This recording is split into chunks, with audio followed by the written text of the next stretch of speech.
दोस्तों, क्या आपने कभी सोचा कि अपने बच्चे अपने माता पिता की तरह क्यों नहीं दिखते? कुछ भाई बहन एक दूसरे से अलग क्यों दिखते हैं? इसका उत्तर मियोसिस की प्रक्रिया में मिलेगा, जो रिप्रोडक्शन के लिए गैमेट्स को बनाता है। इस प्रोसेस को कहते हैं मियोसिस। इस प्रक्रिया को क्या कहते हैं? मियोसिस। मियोसिस के अंदर डिप्लॉइड सेल से हैप्लॉइड सेल बनते हैं। ऐसा होने के लिए क्रोमोसोम को सही ढंग से क्रमबद्ध और डिस्ट्रीब्यूट किया जाना चाहिए, ताकि ओरिजिनल सेल से नए यूनिक सेल में क्रोमोसोम आधी संख्या के साथ आनुवंशिक गुण भी आ सके। आदमियों के पास होता है टेस्टिस और औरतों के पास होती है ओवरीज। इसके अंदर होते हैं स्पेशल सेल, जिनको हम कहते हैं जर्म सेल, और जर्म सेल के अंदर होता है मियोसिस। तो डिप्लॉइड सेल को हैप्लॉइड सेल बनाने के लिए डिवीजन 2 बार होना जरूरी है। इसे हम कहते हैं मियोसिस 1 और मियोसिस 2।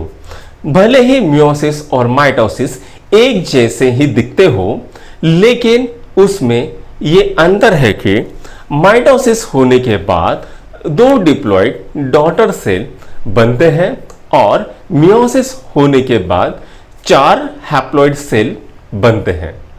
तो बच्चों, आइए देखते हैं मियोसिस की प्रोसेस को थोड़े डिटेल में। जैसा कि बच्चों, मियोसिस होता है 2 पार्ट में, मियोसिस 1 और मियोसिस 2। मियोसिस 1 होता है 2 पार्ट में। पहला पार्ट है कैरियोकाइनेसिस और दूसरा पार्ट है साइटोकाइनेसिस। कैरियोकाइनेसिस मतलब न्यूक्लियर सेल डिवीजन और साइटोकाइनेसिस मतलब होता है सेल लेवल डिवीजन। अब देखते हैं बच्चों, कैरियोकाइनेसिस में क्या होता है। तो दोस्तों, जैसा कि माइटोसिस में हुआ था, कैरियोकाइनेसिस डिवाइड होता है 4 फेज में, प्रोफेज, मेटाफेज, एनाफेज और टेलोफेज। और मियोसिस 2 में भी 2 डिवीजन होते हैं। पहली होती है कैरियोकाइनेसिस और दूसरी होती है साइटोकाइनेसिस। मियोसिस 1 की तरह ही इसकी भी कैरियोकाइनेसिस 4 पार्ट में होती है, प्रोफेज, मेटाफेज, एनाफेज और टेलोफेज। चूंकि दोनों कैरियोकाइनेसिस में सेम फेज आ रही है, इसलिए मियोसिस 1 के कैरियोकाइनेसिस में आने वाले चारों फेज को हम कहते हैं प्रोफेज 1, मेटाफेज 1, एनाफेज 1 और टेलोफेज 1। और मियोसिस 2 के कैरियोकाइनेसिस में आने वाले फेज को हम कहते हैं प्रोफेज 2, मेटाफेज 2, एनाफेज 2 और टेलोफेज 2। तो दोस्तों, सबसे पहले देखते हैं मियोसिस 1 के कैरियोकाइनेसिस की तरफ। जैसा कि बच्चों, हमने कहा है कि कैरियोकाइनेसिस 4 फेज में होता है और इसको नाम दिया है प्रोफेज 1, मेटाफेज 1, एनाफेज 1 और टेलोफेज। तो आइए सबसे पहले देखते हैं प्रोफेज 1 की तरफ। प्रोफेज 1 डिवाइड होता है 5 सब फेज में। पहली है लिप्टोटीन, जाइगोटीन, पैचिटीन, डिप्लोटीन और डाइकाइनेसिस। क्या नाम है? लिप्टोटीन, जाइगोटीन, पैचिटीन, डिप्लोटीन और डाइकाइनेसिस। तो आइए लिप्टोटीन में क्या होता है देखते हैं। लिप्टोटीन में क्रोमेटिन कंडेंस होना शुरू कर देता है और क्रोमोसोम में कन्वर्ट हो जाता है। दूसरी आती है जाइगोटीन की बारी। जाइगोटीन में होमोलोगस क्रोमोसोम पेयर बनना शुरू कर देता है, जिसे कहते हैं स्नैप्सिस। इसी में स्नैप्टोनेमल कॉम्प्लेक्स बिल्ड होना शुरू हो जाता है। ये कॉम्प्लेक्स होमोलोगस क्रोमोसोम को एक दूसरे के पास खींचकर रखने के लिए बहुत जरूरी होते हैं और यहीं पर बाइवैलेंट क्रोमोसोम दिखना शुरू हो जाते हैं। नेक्स्ट स्टेप आती है बच्चों पैचिटिन।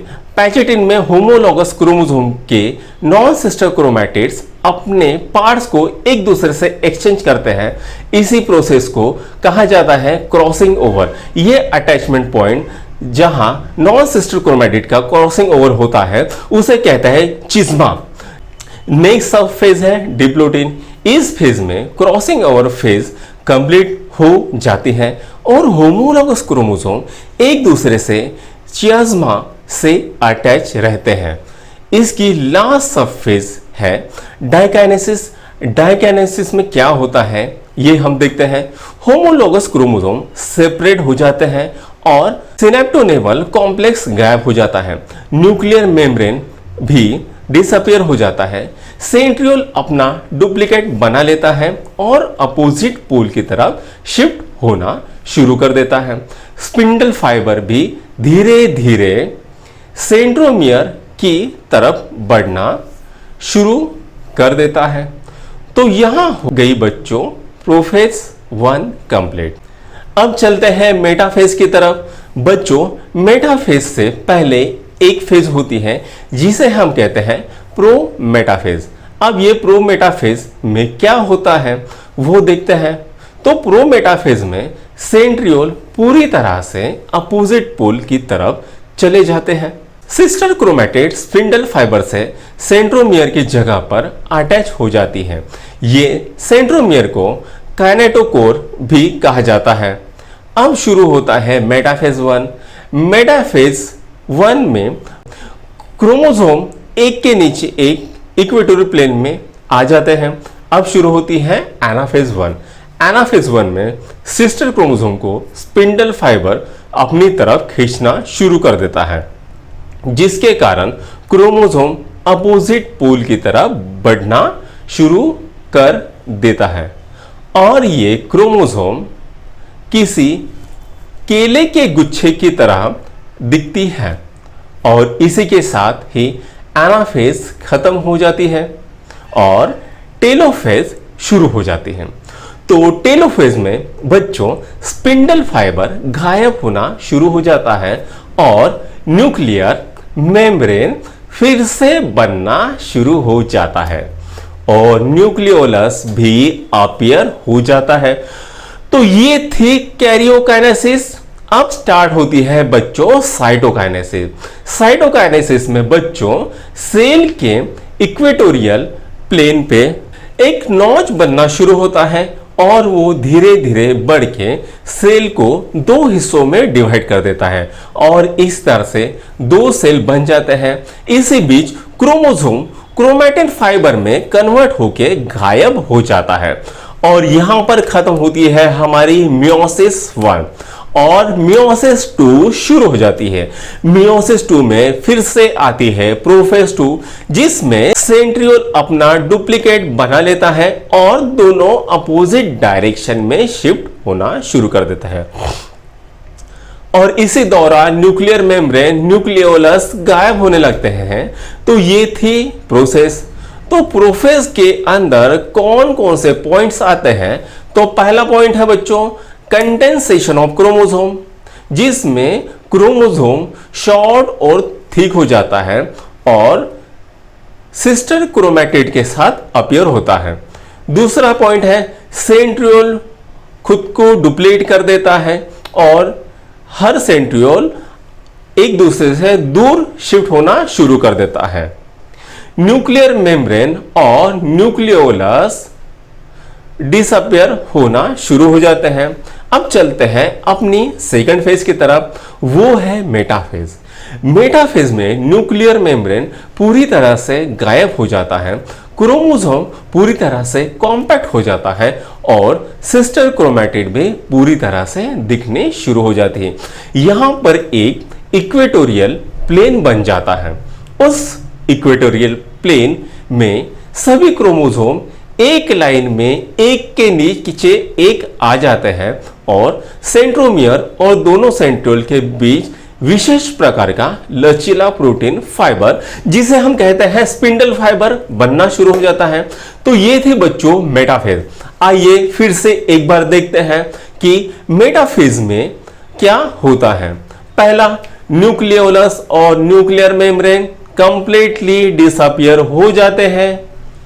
दूसरी, क्रोमोसोम ने अपना कंडेंसेशन कंप्लीट कर लिया है।